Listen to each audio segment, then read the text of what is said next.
let's say we didn't make the playoffs. Well, you'd be disappointed, but you wouldn't hurt as much as you do right now. Or even if we would have got ousted in the first round or the second round, you're disappointed, but it doesn't hurt as much as it does right now. And it's interesting because you've had such a successful season and you've made it to the final, and you're hurting so bad.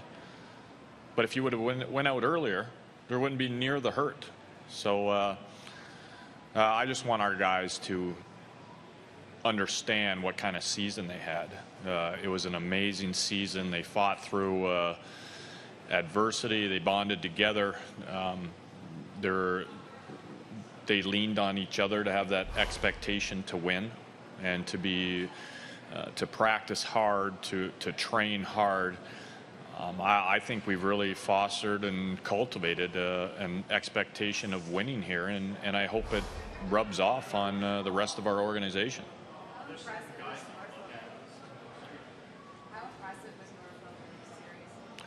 Well, hey, that's a team running on full cylinders.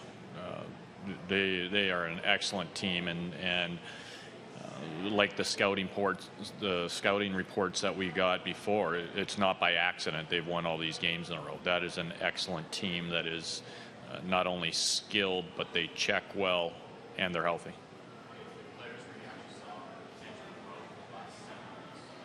I can't hear you, sir.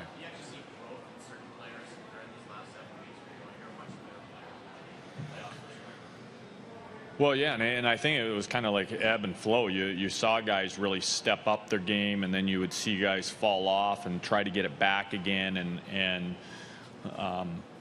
But I think our whole group, whether it was the guys playing or even guys that just got into a couple games, I think the improvement in this short amount of time being the playoffs, it's amazing the amount of improvement that's gone on. Not only with their games, but with the experience that they're going to be able to draw on in the future. Will you be advocating for some of these guys? You mentioned before you do have a voice in the organization now. Will you be advocating for a lot of these guys in September?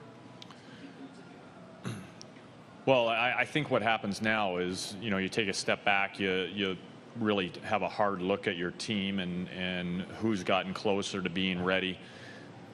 That kind of gets the summer roster, training camp roster ready. But now the challenge is they've got to come in and have great training camps. It's you can't come into if you're returning with our organization, you can't show up in September, have a crap camp and go, yeah, but I was great in the playoffs. Well, hey, we appreciate that.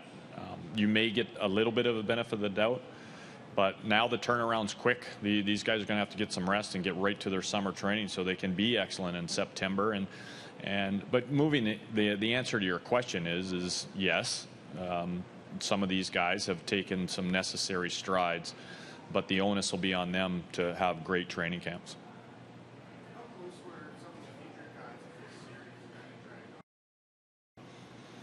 Well, they were getting closer. I think we probably would have got Kadri back for a game 6. We could have had Blacker probably for the same. Obviously Fratton was done, so they were getting close. You miss guys that aren't in your lineup, but even the guys that are playing that are just so banged up, it's hard for them to perform at a high level when you're hurting like that.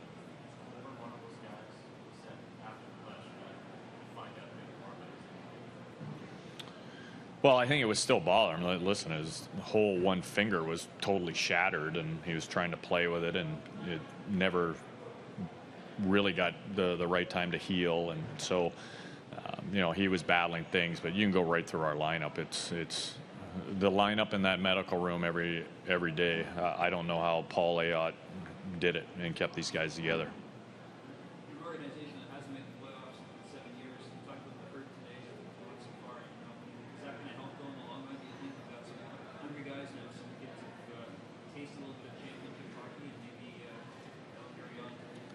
Well, that's the hope. The hope is that not only is there an expectation with the Toronto Marlies, but now these players expect excellence every day. And I think if you're living your life that way and your job is to excel and you're pushing the guys around you, it only rubs off. And I don't want our guys to tiptoe into camp. If they see a guy not pulling his weight next to him, then I think you got to push him. Now, is somebody going to bark at a Dion Phaneuf or one of the top players? Maybe not. But there's other ways to push NHL players in training camp, and I want my guys to do that.